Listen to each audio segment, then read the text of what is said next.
Olá, a partir de agora você está em Conexão Legal. Eu gostaria de agradecer você de casa que enviou e-mails, que mandou para nós pedidos de pauta, ou uma informação, ou uma consulta. Meu muito obrigado pela participação. Você que entrou lá no YouTube, deu o clique nos nossos programas, deu lá um like no nosso Facebook ou no nosso Twitter, meu muito obrigado.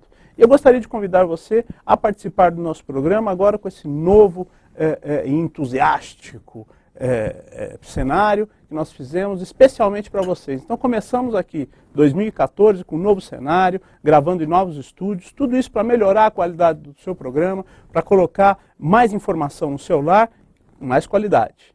Hoje o nosso programa é muito especial, porque traz uma pessoa muito carismática, uma pessoa com muita cultura e um colega, o juiz, Dr. Daniel Carnio, que vai falar um pouquinho para a gente sobre tutelas de urgência. E o livro do Dr. Daniel Carnio, que foi lançado agora no começo desse mês, também é uma verdadeira obra sobre as tutelas. Então, se você aí de casa está interessado no livro, participe do nosso livro da semana, ingresse lá no nosso site, o site está aparecendo aqui no seu vídeo, no www.iidc.org.br, faça o seu cadastro e participe para concorrer do livro do Dr. Daniel Carnio, Tutelas de Urgência, da editora Juruá. Então, esse livro vai ser o livro da semana e você também pode concorrer pelo Twitter, o @LeandroPinto_, ou pelo nosso Facebook. Então, ingresse lá, faça o seu cadastro e concorra ao livro. Bom dia, doutor. Tudo bem? Bom dia, Como Leandro. vai? Muito bem, obrigado. Obrigado pelo convite. É um prazer estar novamente aqui no seu programa, agora em novas instalações. É verdade. O programa é nosso. Obrigado. Que ótimo. Doutor, esse livro novo, nós já falamos, o ano passado, falamos sobre uma outra obra sua, que são das tutelas coletivas, não é isso? E agora esse livro das tutelas urgentes. Efetivamente, as tutelas urgentes, elas são ainda, elas são uma necessidade no mundo jurídico. Mas o Poder Judiciário tem atendido isso, essas tutelas urgentes, na demanda com que isso está sendo trazido para a sociedade? Porque nós sabemos que o juiz, para dar uma tutela urgente, ele tem que ter certeza do que ele está fazendo, porque ele está antecipando um resultado final. Veja, a questão das tutelas de urgência é uma questão super atual, né? É uma questão dos dias de hoje, né? Porque não tem mais cabimento numa sociedade como a nossa, na velocidade em que as coisas acontecem no mundo atual, você aguardar 2, 3, 4, 5 anos para ter a definição da existência ou não do seu direito, correndo o risco de, no final, quando o juiz disser, parabéns, você tem o direito, aquilo que você queria já não existe mais, de tanto que demorou. Então, as tutelas de urgência, elas servem justamente para garantir que o processo vai cumprir o seu papel, que você vai receber aquilo que você quer no final do processo. Você não vai correr o risco de ter ou de ver o seu direito perecido durante o curso de um processo e, ao final, você fica a ver navios, como se diz. Então, a tutela de urgência ela serve para isso e é algo do nosso mundo, é algo que diz respeito à velocidade da nossa sociedade. Relativamente à forma como os juízes tratam das tutelas de urgência, eu acho que a gente precisa, na verdade, encarar as tutelas de urgência com uma mentalidade mais moderna, né? Os juízes eles não devem ter tanto receio das tutelas de urgência. Evidentemente que se ele exigir certeza da existência do direito para conceder uma tutela de urgência, ele nunca vai conceder só ao final do processo, quando não se fala mais em tutela de urgência, e aí sim é a tutela definitiva. O instituto. Então, o juiz ele vai dar a tutela de urgência quando ele tiver a impressão fundada em elementos concretos de que o direito existe, e quando ele vislumbrar um risco concreto de perecimento desse direito.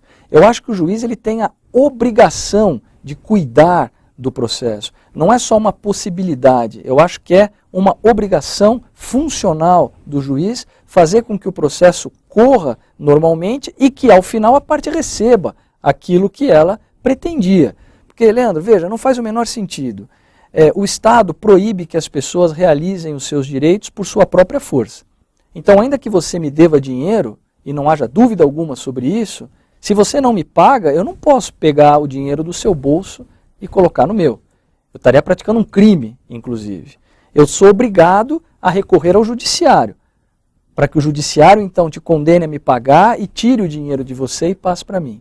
Então o mínimo que se espera do Poder Judiciário é que ele entregue essa prestação jurisdicional de maneira útil. Se eu não posso fazer por minha própria força, eu espero que o Judiciário faça por mim e faça bem feito. Né? E as tutelas de urgência, elas se prestam justamente a garantir que isso aconteça. Que o seu dinheiro venha para o meu bolso no final do processo e não desapareça no meio do caminho. Sim, efetivamente é a tutela do Estado que as pessoas procuram e que, se isso demorar 2, 3 anos... Aliás, um dos maiores problemas hoje do nosso judiciário é exatamente isso, essa questão da delonga nos processos, claro, né? E da paralisação de processos por 2, 3, 10 anos. E essa celeridade é importante. Nós vamos falar um pouquinho depois, no próximo bloco, infelizmente o nosso tempo está terminando, eu queria falar um pouquinho sobre a teoria Rule of the Law, que acho que ela vem muito no acesso a essas tutelas de urgência.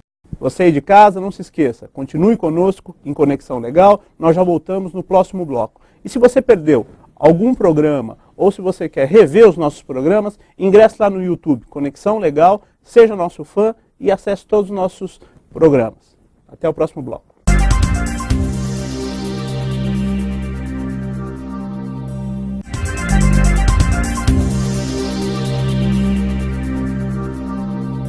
Olá, retornamos em Conexão Legal. Eu gostaria de agradecer você de casa que enviou e-mails, que mandou para nós pedidos de pauta, ou uma informação, ou uma consulta. Meu muito obrigado pela participação. Doutor Daniel, a questão do Poder Judiciário, na entrega desse direito, dessa tutela do grande Estado, para a pessoa, para o pequeno, para a pessoa normal, pessoa do dia a dia, ela tem que ser muito efetiva. E nós sabemos que o juiz tem que moldar isso de uma forma muito efetiva, lógico, sendo responsável, tendo atitudes responsáveis, olhando o contexto social, se atendo a ele.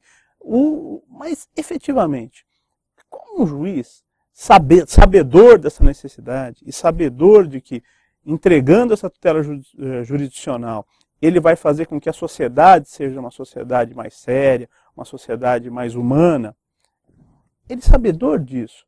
Mesmo assim, o judiciário não vem entregando essa tutela no tempo adequado. O que nós poderíamos fazer para mudar isso, esse conceito que falta para o judiciário? E quando eu falo judiciário, não falo só do Estado de São Paulo, eu falo no aspecto do Brasil, porque isso eu acho que isso não é um problema de São Paulo, isso é um problema do Brasil inteiro. Sim, nós temos, como todo mundo sabe, diversos problemas estruturais. Temos poucos juízes, poucos funcionários, muitos processos. Né? Então isso faz com que o trabalho seja mais lento do que o desejável. Mas existe uma outra coisa que a gente pode fazer, que cada um pode fazer e que vai contribuir muito para a melhora do serviço judiciário, que é o comprometimento do magistrado com o resultado do processo. O juiz ele deve estar comprometido com o resultado do processo. Eu, por exemplo, não consigo dormir tranquilamente enquanto está pendente alguma decisão que eu posso proferir e que vai ser muito importante para aquela pessoa que está ali, né, esperando aquela decisão. Então, se a gente for mais comprometido, a gente consegue ajudar. Inclusive no meu livro, Tutelas de Urgência, que foi feito a partir da minha tese de doutorado, eu trato de um assunto que ainda não é muito bem estudado no Brasil, que são as tutelas de ofício. O que significa isso? Ninguém pediu nada, né? O processo está ali, o juiz identifica uma situação de urgência no processo e ainda que a parte não tenha solicitado nada, o juiz de ofício, sem ninguém pedir, toma a providência adequada para garantir o resultado útil daquele processo. Então isso é uma mudança de postura em relação à condução do processo, um comprometimento maior com o resultado do processo. A partir do momento em que a parte entrou com uma ação, aí é comigo. Eu vou garantir que aquele direito seja preservado até que eu decida com tranquilidade a quem ele pertence. Não se trata de julgar rápido e julgar de maneira afobada. O direito das partes é uma coisa muito séria. Nós temos que dar oportunidade para que elas falem o que tem que falar, provem o que queiram provar, para aí sim decidir com segurança quem tem razão. Mas é minha obrigação garantir que aquele objeto que está sendo discutido continue existindo daquela forma até que seja decidido para quem ele vai. Doutor Daniel, a questão de um judiciário forte, comprometido e efetivo, né? Porque um judiciário forte, os grandes países têm, os países democráticos têm, e às vezes até os países pouco democráticos também têm um judiciário forte. Mas um comprometido e efetivo faz toda a diferença numa sociedade, você não concorda? Ah, não tenha dúvida. Essa é a nossa busca, né, Leandro? É um judiciário forte, é um judiciário independente, garantido contra pressões internas e externas para que possa julgar de maneira independente. Um poder na palavra, na acepção do termo. Exatamente. E o passo adiante que nós temos que dar é a efetividade. É um serviço público efetivo, sob pena de perda de legitimidade do poder. Sim. Porque é aquela história. Se, descrença exatamente. Também. Se eu tenho uma dívida e eu sei que se eu entrar na justiça não vai acontecer nada, eu vou buscar outras formas de solucionar esse meu problema, e muitas vezes formas ilegítimas. Né? Então nós temos que nos preocupar muito, sim, em dar ao processo mais efetividade, em dar ao judiciário a possibilidade de agir de maneira mais efetiva. Isso é fundamental para a consolidação do Estado democrático de direito, da democracia no nosso país. Doutor Daniel, como infelizmente o nosso tempo está terminando, mas eu queria deixar uma pergunta para o terceiro e último bloco. Que a questão, o senhor acabou de dizer, é que o juiz pode, de ofício, identificar alguma prova ou alguma circunstância que ele pode determinar algum resultado, que é óbvio que esse resultado vai ser agradável para uma parte e às vezes desagradável para outra. E que traz a ideia de que o juiz não está se atendo àquela antigo jargão de que o juiz tem que julgar no corpo dos autos e só que nos autos consta. Isso o juiz conseguiu ultrapassar isso, que eu acho muito necessário, porque nós não podemos ficar, muitas vezes, até por uma falta aqui ou uma falta ali, o juiz sabe de alguma coisa ou tem condições de um terceiro influir com algo que é necessário para o deslinde daquele processo, mas o juiz muitas vezes está lá preso nessa ideia antiga. Então isso é importante. Eu queria aqui que o senhor explicasse isso, mas no próximo bloco. Você de casa, continue conosco em Conexão Legal. E não se esqueça, o livro da semana é do Dr. Daniel Cardo, Tutelas de Urgência, da editora Juruá. E pode ser adquirido se você entrar no nosso site, www.iidc.org.br, e se cadastrar para o nosso sorteio. Até o nosso último bloco em Conexão Legal.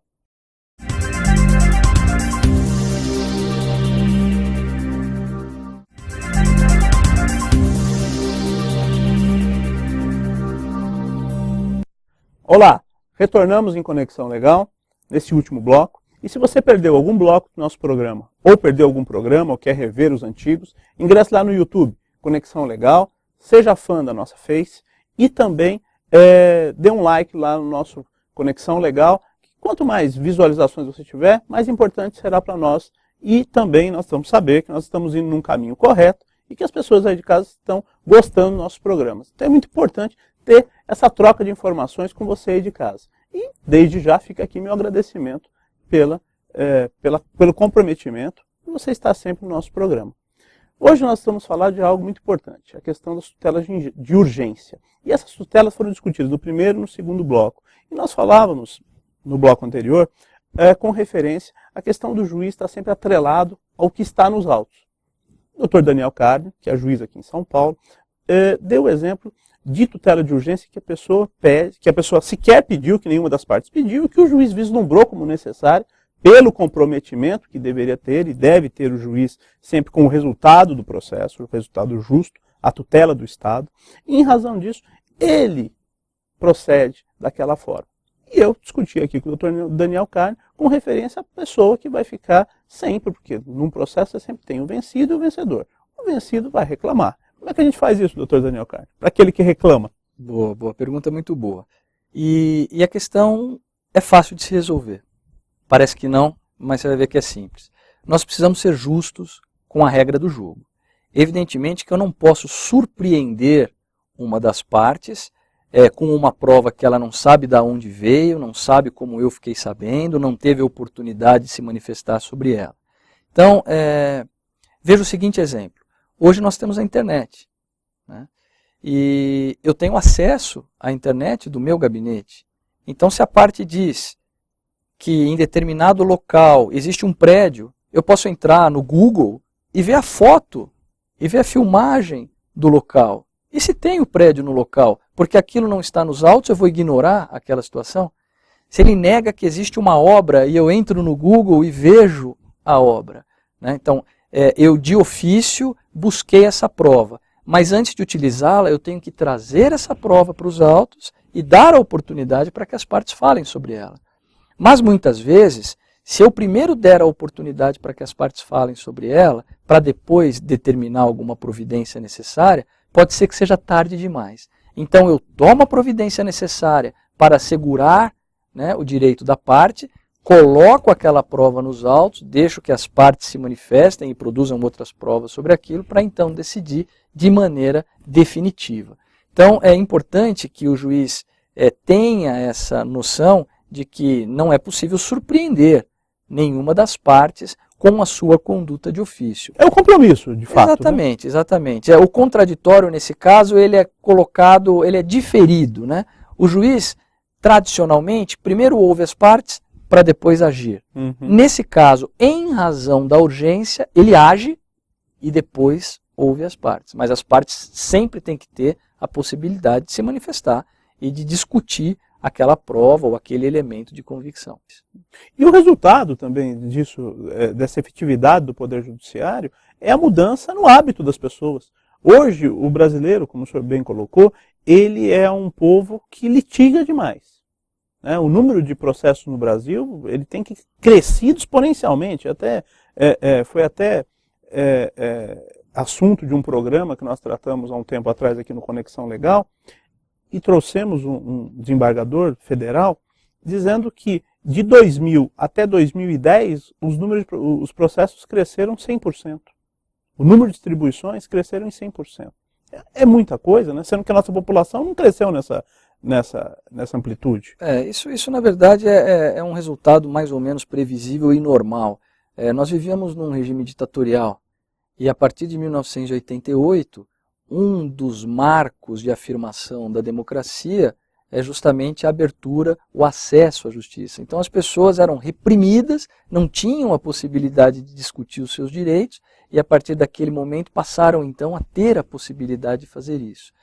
E fazem. O acesso à justiça foi muito facilitado no Brasil através de justiça gratuita, juizados especiais, as ações coletivas, vários instrumentos que ampliaram a possibilidade de acesso à justiça. E de um outro lado, nós tínhamos um Estado autoritário, acostumado a não ser questionado, né? E acostumado também a fazer as coisas da forma como ele entendia que era correto, independentemente do que a lei dissesse. Então essa combinação de um Estado descumpridor, né, com uma população que agora pode questionar, e a facilitação do acesso à justiça fez com que houvesse um aumento exponencial das demandas, um movimento natural. Mas espero que seja um movimento pendular. Sim, sim. Né, que a partir de determinado momento isso comece a decrescer e nós encontremos aí um ponto de equilíbrio, né, que nós vamos encontrar a partir do momento em que as pessoas se conscientizarem de que cumprir a lei é legal,